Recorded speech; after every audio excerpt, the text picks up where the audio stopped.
Hi, today I'll show you how to add photo to contact on Motorola Moto G5S. First of all, let's go to the contacts, then press here. Let's choose our contact, then press on edit, then press right there. You can choose between take a photo or choose a photo. I'll press there. Then let's choose our photo and let's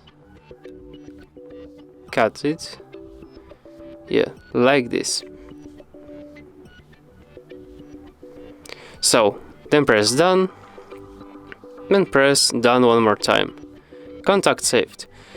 As you can see, photo has changed.